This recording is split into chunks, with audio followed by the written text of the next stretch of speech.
When people say that Atlanta is a cultural desert, they mean that the arts cannot survive in Atlanta, that they've been given the opportunity and they're not supported in Atlanta. I don't believe this. Atlanta is just filled with people who are dedicated to the arts. For all the funds which we have, I think we have a brilliant cultural program. Once again, I must say Atlanta is not a cultural desert. It's a cultural oasis. What difference does it make whether it's an oasis? I care because the arts provide a source of joy to me. The arts have become a part of my life, and I couldn't live very well without them.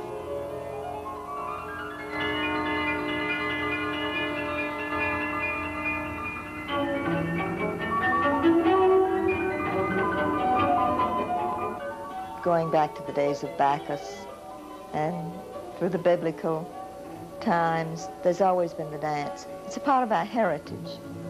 It's a part of our way of life. I couldn't think of living without the dance.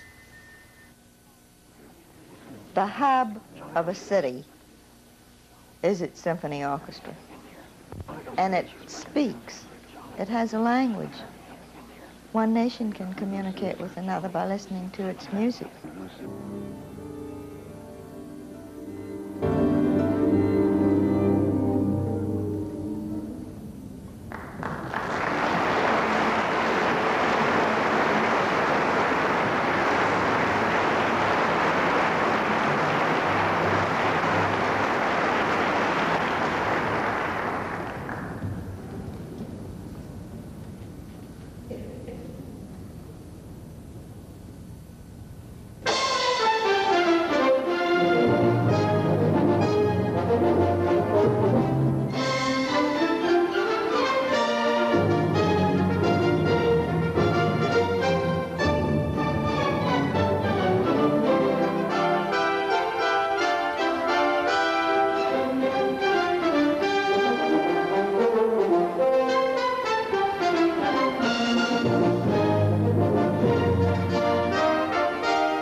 I think Atlanta is very fortunate to have one of the finest symphonies in the whole world, with Louis Lane and Robert Shaw, a world-renowned figure, as its director. The music club, the Atlanta Music Club, one of the oldest and most venerable institutions here, really started the Atlanta Symphony. Mrs. James O'Hare Sanders got together people, and for their first concert, Mrs. Sanders borrowed, begged, even bought some tuxedos so that the members of the symphony could all be attired in black and white. It was held at the old Civic Auditorium, and all the ladies dressed up, and they were so nervous when the concert first started with Henry Sopkin conducting that they practically popped their pearls. But the symphony really went over with a bang. Everybody loved it.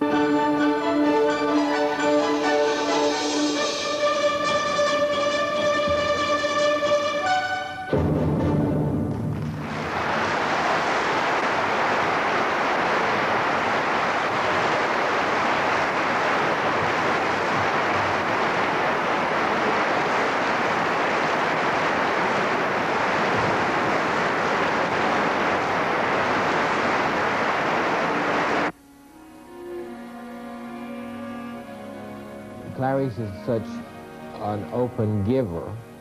She just goes out every day to do some good. And if she doesn't have any particular direction, it'll develop during the day. This strong family feeling, I guess maybe there's some Charleston influence. It's a great family feeling there. great security comes from this. But with Clarice, her family extends outward to encompass everybody. Clarice, I really am so happy that they're doing this film on you. I think you've needed some recognition for a long time to really let you know that you are successful in what you do. Your thing is the most unusual thing in the world. What is it? It's a life of just giving. Oh, for goodness sakes, Bruce. I just always marvel at you that you make a job of giving to people. I'm sure when I think about it, I think I learned that from Mother. I do feel better when I do things for other people. I'm a promoter. I like the carnival atmosphere of getting out and toting people. I like to go out and project the way I feel about other people. And also, it's something I'm supposed to do, I'm sure, because I've never really made it. You know, I'm not famous.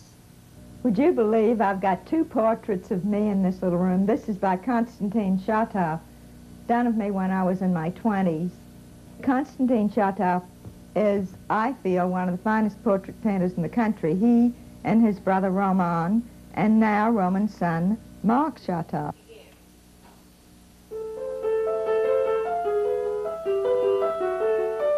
When the man first came to the United States, Konstantin was, I think, just 16.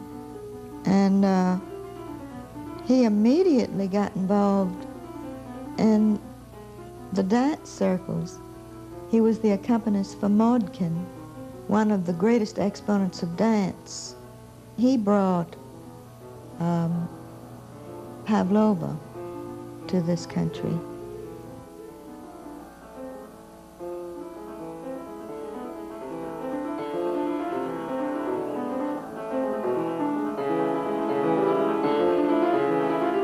He turned from playing the piano to painting when he had a problem with his hand.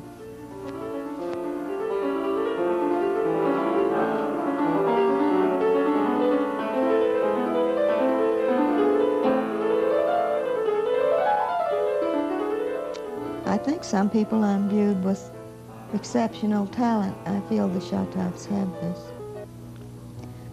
Roman's young son, Mark, is following in their footsteps.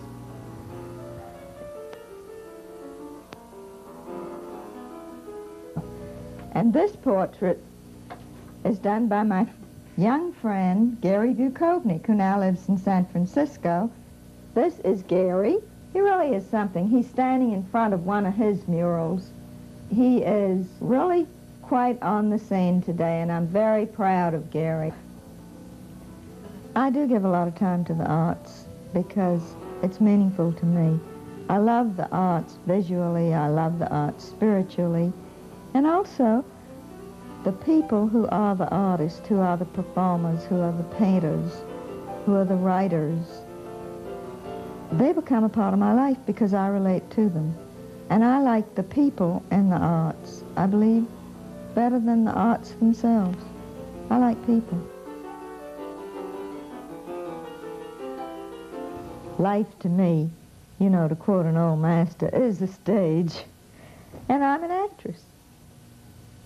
I have a role. You know, sometimes it's really the mundane character that I call myself Mrs. Grundy because that's what my very aristocratic aunt used to call me.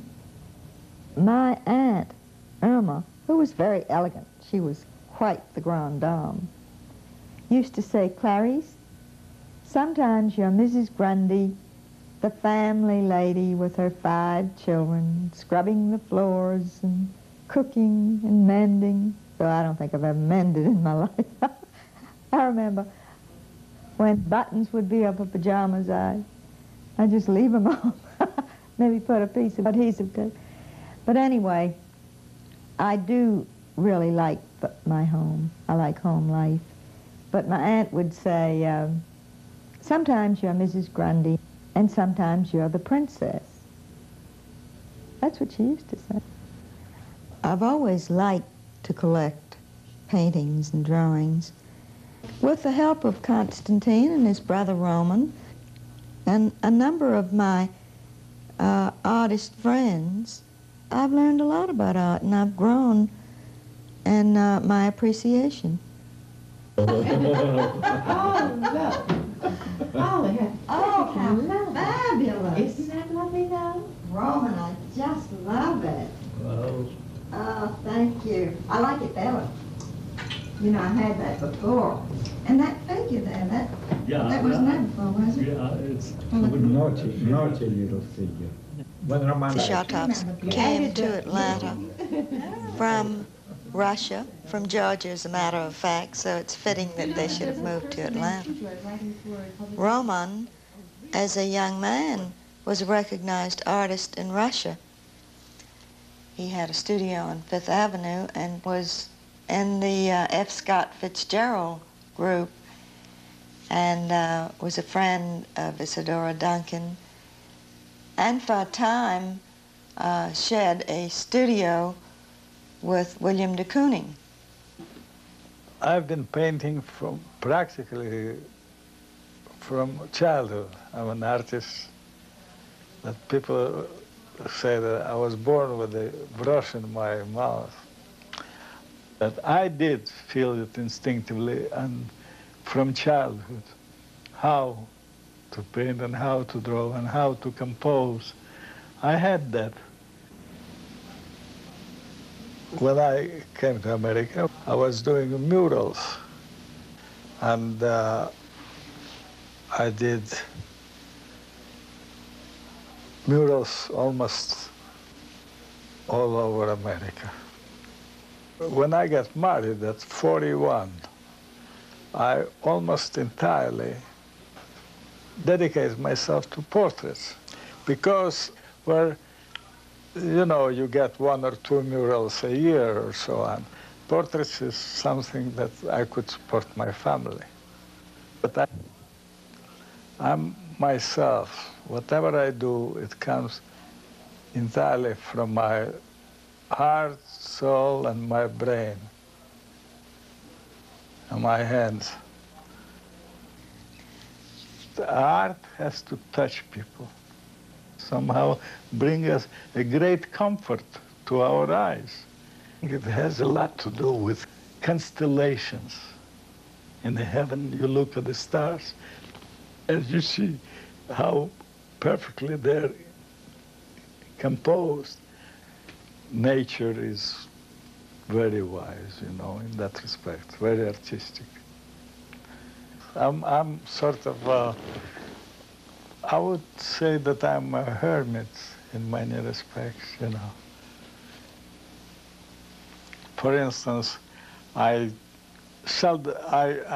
though being an artist and being in the eye of the public, I'm invited very much to different occasions, I do go sometimes, but I don't look forward to it. To me, it's very, not very important, secondary. What's more important for me, working, of course, that I have been a painter, artist all my life.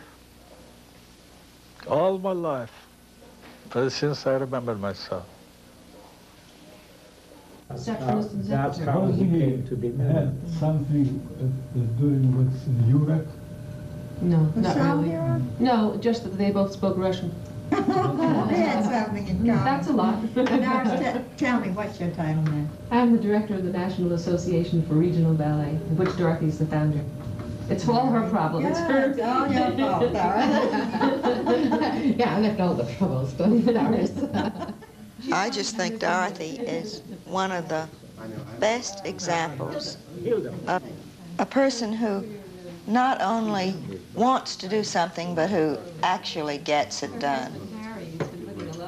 She has her ideals and her dreams, and they become realized, and her honors have been too many for me to tell you about, but I recently attended the Capizio Award in New York for her fine performance, not only as a dancer, but for her contribution to the dance. I've always been interested in the dance. When I was a little girl, I wanted to be a performer. I took from Miss Mamie Forbes in Charleston, South Carolina, as everybody did at that time. And I was the only girl in our class who was never invited to do a solo. So I just always wanted to be involved with dances. And I ultimately became the president of the Atlanta Civic Ballet Associate Group. And while I didn't perform as a dancer, I performed as a publicist and public relations person to promote the dance. And I worked closely with Miss Dorothy, as everybody called her at that time. I just think the ballet has grown in dimension, so with Bobby Barnett as its director. And I remember the days, though, when it was wonderful and you founded and directed the ballet, and as well, you started the Regional Ballet Festival. That's right. Actually, at the dance boom, or the ballet boom in America, and I very definitely think that two things are responsible. One is the fact that we have dance over television, because I came up through the days when all of the performing arts performed over radio, but dance had to be left out. Although I remember Bill Robinson tap dance one time, and you could hear it, but you missed seeing it. Well, how did you hear ballet? Was it described as over radio? We didn't have it. That's why I say. I said you. No, I came a long time. You, but I was thinking, well, you could do anything. You could even make people see ballet on the radio. No. Well, you're a force, I'll tell you that. But the fact that television now can make it possible for people to sit in their own living room and see ballet, and they do have some lovely programs. Yes. I remember seeing Baryshnikov recently. Yes, Isn't that great? Yes, such a treat. But I think that next to that, the regional ballet movement has been responsible for the ballet boom, or the dance boom in America, because 25 years ago, and that's how old the regional movement is, all of the arts were centralized to a certain extent, but dance was so centralized that people actually thought nothing really important could happen outside of New York City or Hollywood, and the picture's very different now. Dorothy studied under the greats in the dance world. And who were some of your teachers? One reason why I wanted to do something in Atlanta was because I found it so very difficult to get the background that I knew I had to have, because I had to go so far for it. I had to go all over the United States. I'd go anywhere where there was a splendid teacher. I studied with Fokine. He was in the Diaghilev company. And I don't think there was any really famous teacher in the country that I didn't find some way to get to and study. Actually, you know, I think that dance has an invisible but powerful force that can lift one far above his customary level of feeling and thinking. And I think that for this to happen, you can't just go to a ballet once a year or something like that when an outside company comes. You have to learn to love a company and feel that you're kind of part of it and contributing to it. And that really is what motivated my starting a company way back in 1929.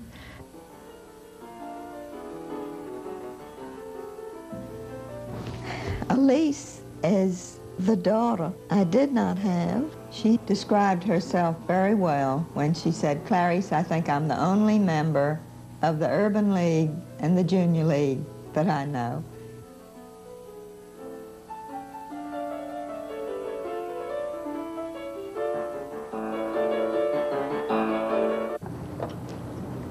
I'll be right with you. Clarice, I'll be right with you. Oh, all righty. All right, well, I have someone with just me sit right down now. here. All right. Elise is just Okay, I'll get a great back to you. young Bye-bye. A person, once again, I like doers and people who can follow through. And Elise does just that. She's a wonderful hostess.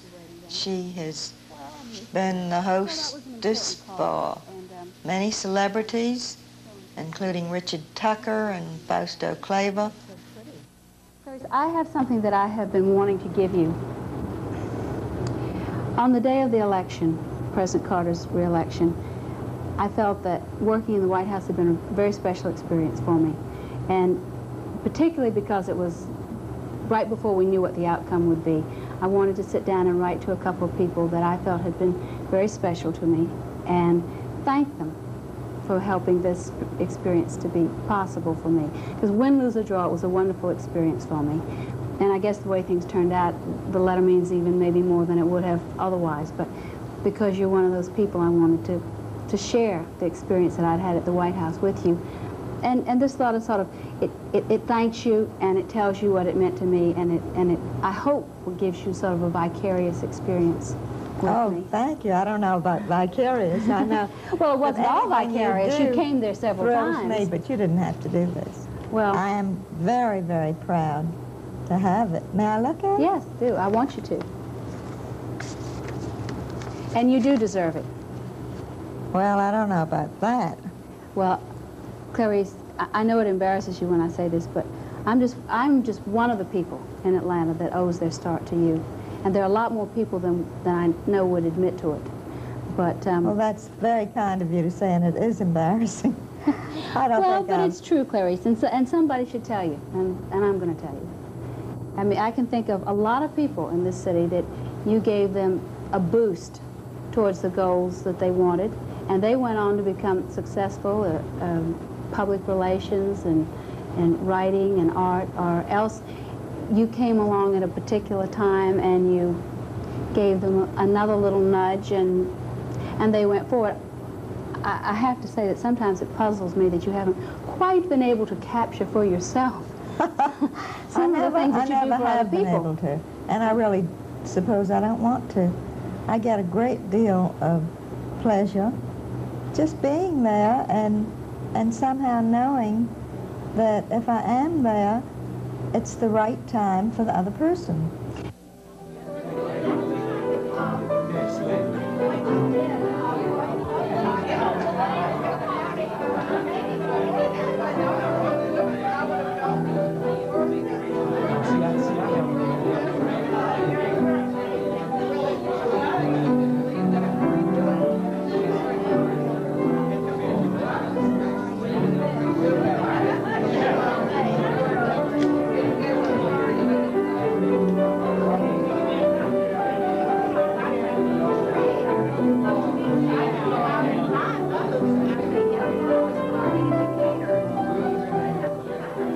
Clarice is not like majority of people, you know that. She loves people very much. She's very social. Clarice has a great quality that she has so much enthusiasm for life and people that she meets. I think it's wonderful. I like society, the parties, the camaraderie.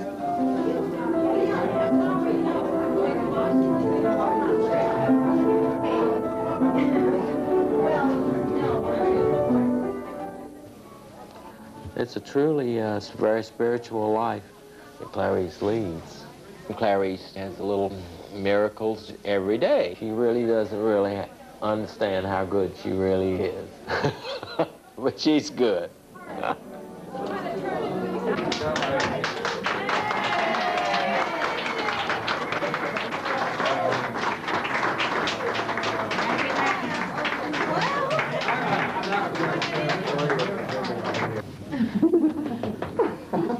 Clarice, your friends are here tonight, all of your friends. Not all your friends, but lots of your friends. You have too many friends to get in one place. Your friends are here tonight to honor you and to love you and to toast you.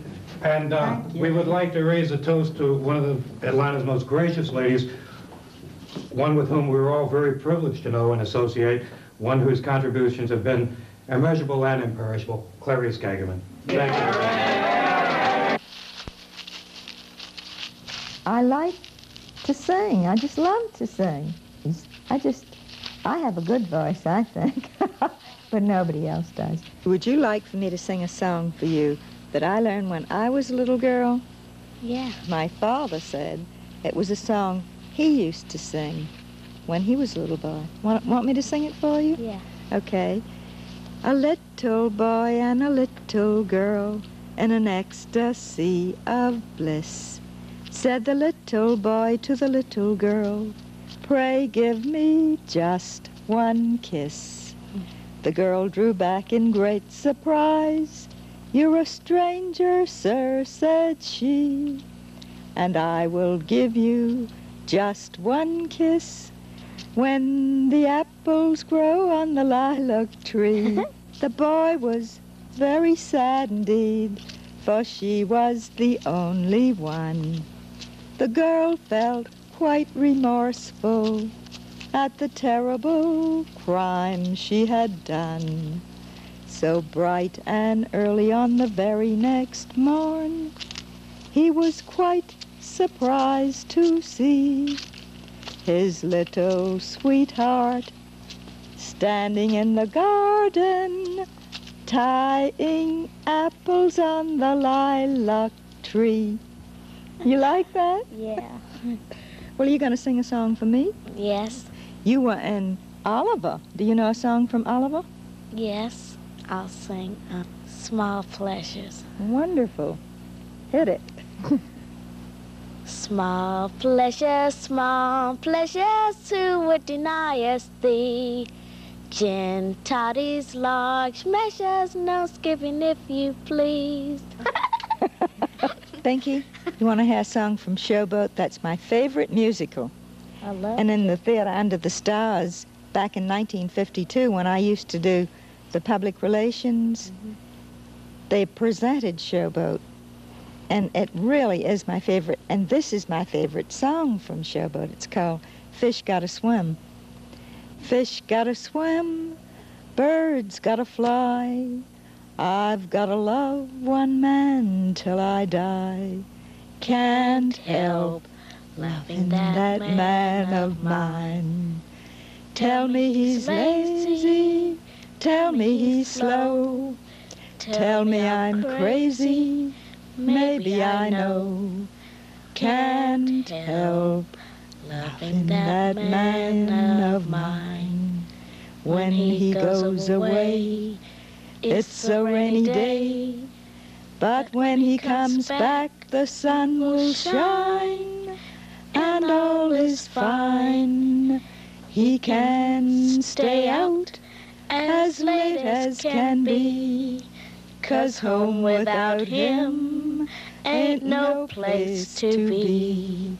Can't help loving that man of mine. You like that? Yeah. I love it.